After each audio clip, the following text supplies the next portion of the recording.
2010ஆம் ஆண்டு. அப்போது திமுக ஆளுங்கட்சி, அம்மா அவர்கள் எதிர்க்கட்சி. ஒரு பெரிய மிரட்டல் விடுத்து அம்மா அவர்களுக்கு எதிராக மதுரை மாவட்டத்தில் பல இடங்களில் போஸ்டர் ஒட்டியிருந்தார்கள். அந்த போஸ்டரில் அம்மா அவர்கள் மதுரைக்கு வந்தால் திரும்பி செல்ல மாட்டார், மதுரைக்கு அம்மா அவர்கள் வரக்கூடாது என்று மதுரை மாவட்டத்தில் பல இடங்களில் அந்த போஸ்டரை ஒட்டி பெரிய மிரட்டல் எல்லாம் கொடுத்தார்கள். அதேபோல் ஜெயா டிவிக்கும் மிரட்டல் தொலைபேசிகள், மிரட்டல் கடிதங்கள் வந்து கொண்டிருந்தது. ஜெயா டிவியின் செய்தி பிரிவினர் இந்த மிரட்டல்களை பற்றியெல்லாம் தியாகத்தலைவி சின்னம்மா அவர்களிடம் சொல்லி அம்மா அவர்களின் கவனத்திற்கு கொண்டு சென்றார்கள்.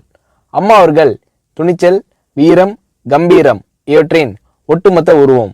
அதனால் புரட்சி தலைவி அம்மா அவர்கள், நான் மதுரைக்கு போய் தீருவேன், பொதுக்கூட்டத்தில் பேசியே தீருவேன், எது நடந்தாலும் எதிர்கொள்கிறேன் என்று சொல்கிறார்கள்.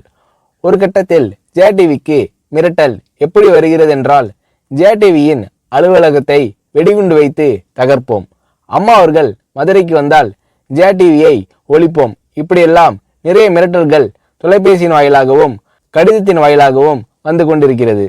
இந்த மிரட்டல்களை எல்லாம் கடந்து அம்மா அவர்கள் மதுரைக்கு சென்று பிரம்மாண்டமான பொதுக்கூட்டத்தில் லட்சக்கணக்கான மக்கள் மத்தியில் எழுச்சி உரையாற்றும் போது, ஒரு எதிர்க்கட்சியின் தலைவி என்ற முறையில் என்னை நீங்கள் மிரட்டுங்கள், ஒரு எதிர்க்கட்சியினை நான் நடத்துகிறேன் என்பதற்காக கழகத்தை மிரட்டுங்கள், ஜெயா டிவியை எதற்காக மிரட்டுகிறீர்கள், ஜெயா டிவியின் அலுவலகத்தை நீங்கள் தகர்ப்பீர்களா, ஜெயா டிவியை நீங்கள் ஒழித்து கட்டிவிடுவீர்களா, பார்க்கலாமா, ஜெயா டிவியை ஒழித்து கட்டிவிட்டால் என்னுடைய அரசியல் குரலை ஒழித்து விடலாம் என்று கனவு காணுகிறீர்களா?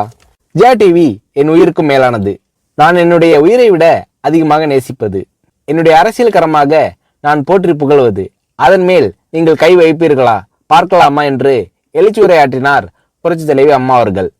இப்படியெல்லாம் அம்மா அவர்களின் அன்புக்கும் மரியாதைக்கும் பாத்திரமாக ஜெயா டிவி இருந்தது.